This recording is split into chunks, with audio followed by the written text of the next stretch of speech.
When Anthony Bourdain died on June 8, 2018, it was one of those "where were you when you heard the news" moments. What does a former First Lady have in common with a bouncer and actor? A remarkable friendship. The celebrity chef, world traveler, and no BS host was so much to so many.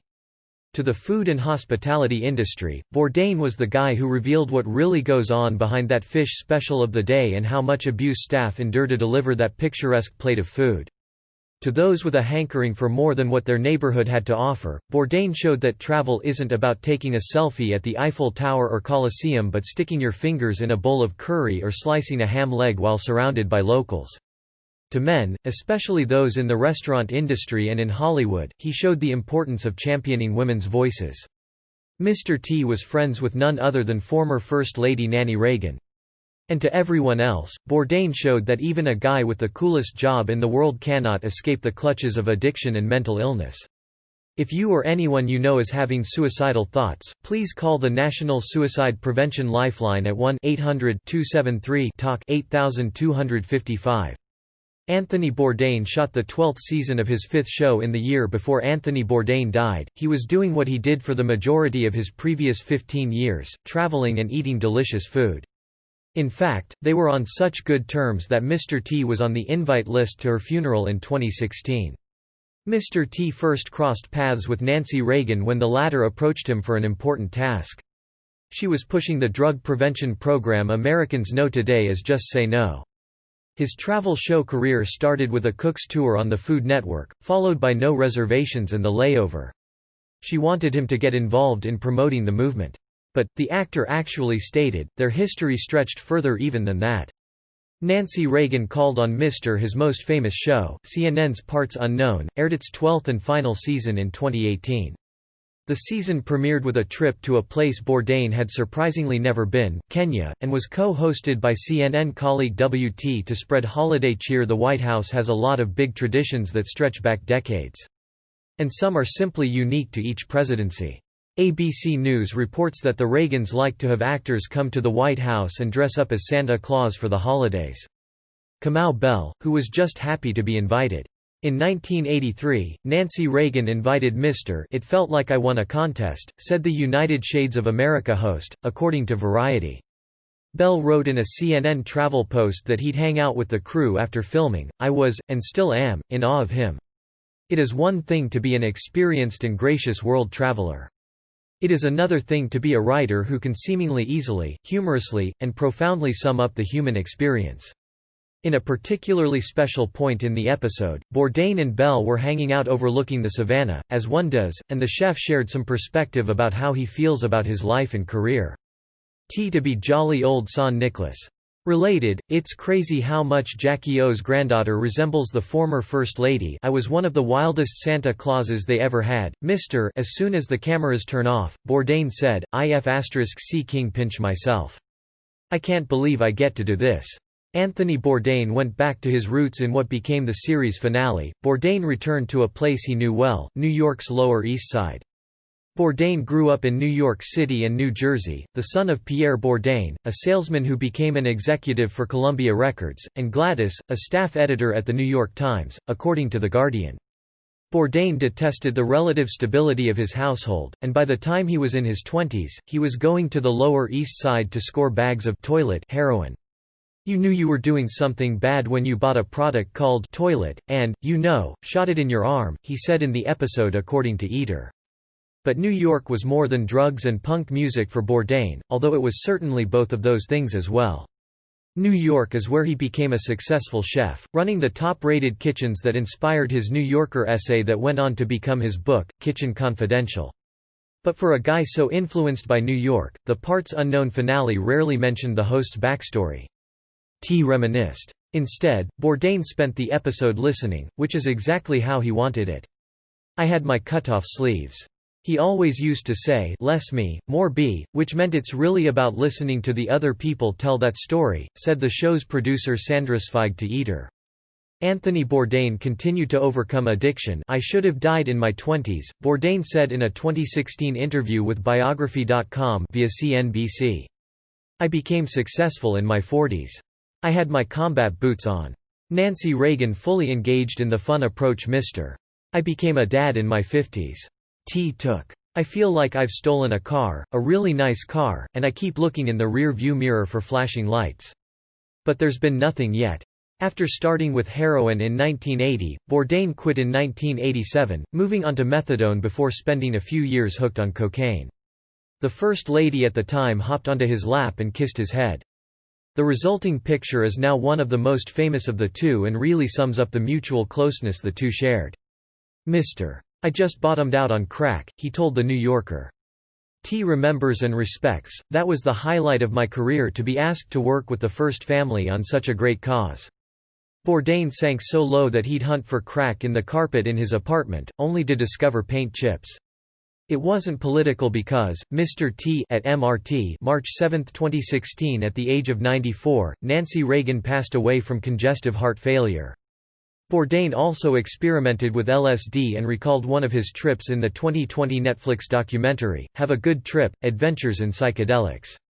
But by 1990, Bourdain got clean. Her funeral included a sweeping guest list of remarkable figures. He survived when so many of his friends didn't and managed to spend the rest of his life off the hard stuff. But Mr. T stands out both for their surprising friendship and the profound gratitude and respect he had for his late friend. "I am not a Republican nor am I a Democrat," he tweeted while reflecting on their work with Just Say No. Well, except for booze, which he drank liberally in the final 12 months of his life. "You see me drink myself stupid on my show all the time. And I have a lot of fun doing that. But I'm not sitting at home having a cocktail. Never, ever. I don't ever drink in my house," Bourdain told Men's Journal in 2014. "When I indulge, I indulge.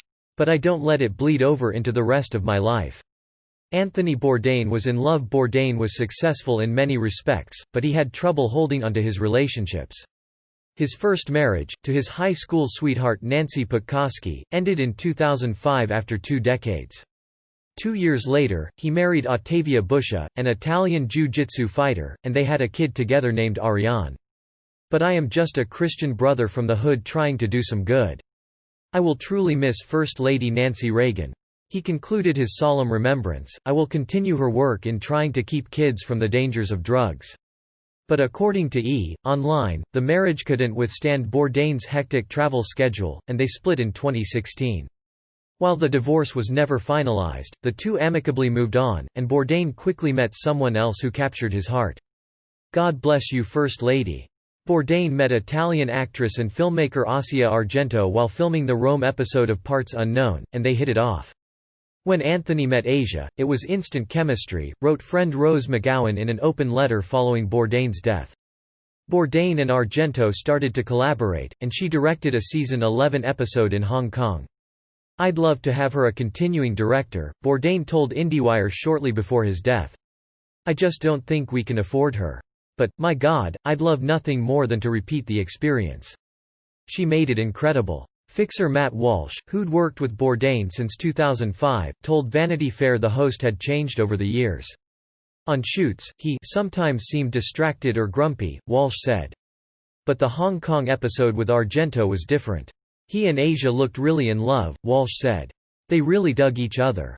Anthony Bourdain was a staunch supporter of the #MeToo movement following the bombshell allegations against abuser Harvey Weinstein in 2017. Bourdain did what so many refused to do, he spoke out in support of women. "In these current circumstances, one must pick a side," he wrote in a Medium post following allegations against fellow chef and longtime friend Mario Batali. "I stand unhesitatingly and unwaveringly with the women. Not out of virtue, or integrity, or high moral outrage, as much as I'd like to say so, but because late in life, I met one extraordinary woman with a particularly awful story to tell, who introduced me to other extraordinary women with equally awful stories." Of course, the woman he was talking about is then-partner Asia Argento, who was one of Weinstein's accusers and someone he supported wholeheartedly. When Argento addressed the Cannes Film Festival to call out people in the industry for years of neglecting to stop Weinstein's abuse, Bourdain was tremendously proud. "It was absolutely fearless to walk right into the lion's den and say what she said, the way she said it," he told IndieWire. But while Bourdain didn't hesitate to point the finger at others, he also admitted his complicity. To the extent which my work in Kitchen Confidential celebrated or prolonged a culture that allowed the kind of grotesque behaviors we're hearing about all too frequently is something I think about daily, with real remorse," he wrote. Anthony Bourdain loved being a father despite no longer being romantically involved with Octavia Busha. Bourdain remained close with his ex-wife and their daughter Ariane. When Bourdain wasn't on the road, he loved spending time with Ariane. "If I'm not traveling, I'm pretty much doing Jack sh*t on a Friday night," he told People. "I'm not going to the hot new restaurant. I'm not walking a red carpet. I'm cooking something that my daughter decides she wants, or staying very close to home. Opening square bracket closing square bracket. When my daughter goes to sleep, I'm out. I'm done." Bourdain was 50 when Ariane was born, which is late for many, but for him, it was just right. "At no point previously had I been old enough, settled enough, or mature enough for this, the biggest and most important of jobs, the love and care of another human being," he wrote in Appetites, a cookbook, via People. "I like being a father. No, I love being a father. Everything about it." In February 2018, Bourdain told People that now that he had a daughter, he had something to live for. "There have been times, honestly, in my life that I figured, I've had a good run, why not just do this stupid thing, this selfish thing, jump off a cliff into water of indeterminate depth," he said. "But, I don't know that I would do that today, now that I'm a dad or reasonably happy." Anthony Bourdain was working on a book. It's incredible that Bourdain found the time in between all his travels, TV shows, and celebrity cooking to be a prolific writer, but he did. Aside from the tell-all that launched him to fame, Kitchen Confidential, Bourdain wrote a collection of books, including a crime thriller Gone Bamboo, a historical nonfiction Typhoid Mary, a graphic novel Get Jiro, and several cookbooks Les Hally's Cookbook and Appetites.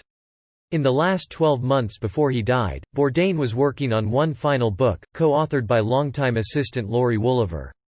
The book would be an illustrated guidebook of the world through food, but Bourdain didn't manage to finish it. Following his death, Wooliver wrote in CNN Travel that having to finish the book herself was extremely difficult. "It's been a wrenching, lurching struggle to get back to that manuscript, as I grieve the enormous loss of his kind, profane, surprising and brilliant existence. I've been buoyed and motivated by the work that my colleagues have done to manifest a beautiful, if heartbreaking, final season of Parts Unknown, without the usual expository writing and post-production input from Tony." But Wooliver ended up finishing, filling in points that Bourdain would have written with essays from those who knew him best. The world will finally get to see the finished product, World Travel, An Irreverent Guide, on bookstore shelves in October 2020, according to Amazon. Anthony Bourdain was absolutely exhausted. Travel can be exhausting for the majority of us, but imagine doing it more than 250 days a year.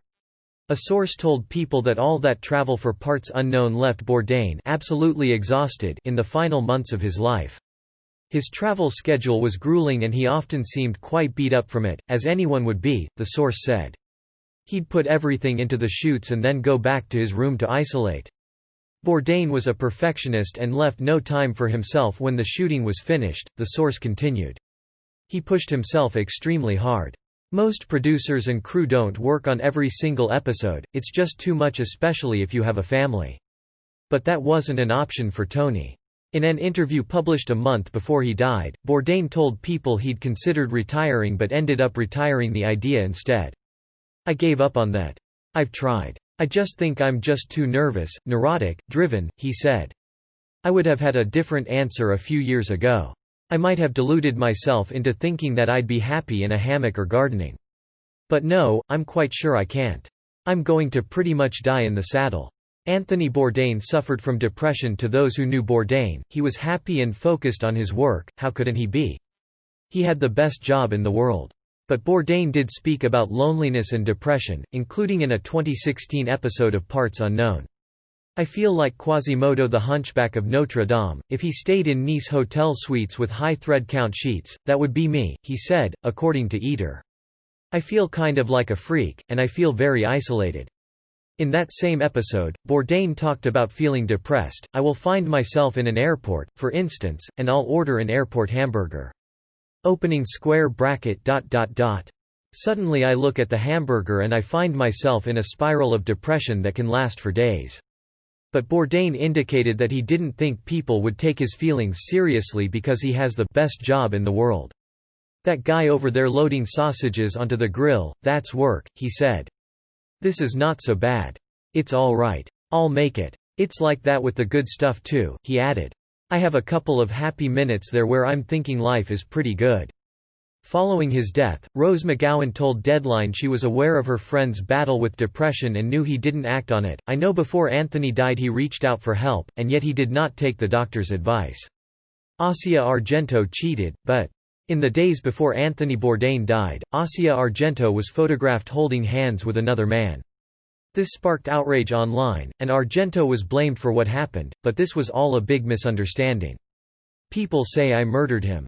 They say I killed him," Argento said in a tearful interview with the Daily Mail. "People need to think that he killed himself for something like this. I cheated on him, but he cheated on me too. It wasn't a problem for us. But I understand that the world needs to find a reason," she continued. "I would like to find a reason too. I don't have it. Maybe I would feel some solace in thinking there was something that happened." Argento went on to explain that Bourdain's traveling work schedule meant that they didn't see each other often enough to be monogamous. "He was a man who traveled 265 days a year. When we saw each other we took really great pleasure in each other's company," she said. "But we are not children. We are grown-ups." 2 years on from his death, Argento posted a photo of herself with a puffy face on Instagram. "You want pain? Here's the pain. No filter needed. 2 years without my love." Anthony Bourdain inspired millions whether you watched his show, read his books, or looked up to his skills as a chef. Anthony Bourdain's death hit like a punch in the gut. He taught us about food, but more importantly, about its ability to bring us together, tweeted former President Barack Obama, who famously shared a meal with Bourdain in Vietnam. "To make us a little less afraid of the unknown. We'll miss him." Chef Eric Rippert also shared his sympathies. "Anthony was my best friend," Rippert tweeted. "An exceptional human being, so inspiring and generous. One of the great storytellers who connected so many. I pray he is at peace from the bottom of my heart. My love and prayers are also his family, friends, and loved ones." But it wasn't just celebrities who were hit hard. CNN did a call-out to fans to share their thoughts of Bourdain and received an overwhelming response.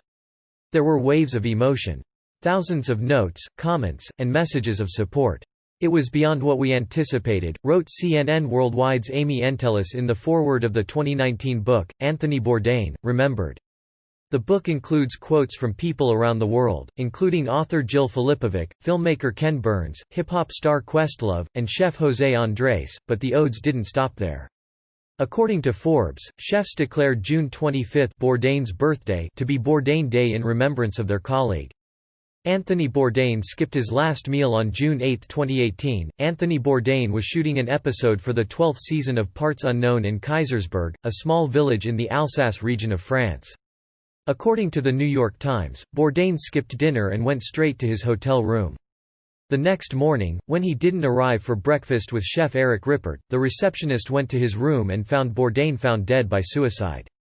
Police investigators found no narcotics in his system, save for a trace of a non-narcotic medicine in a therapeutic dose.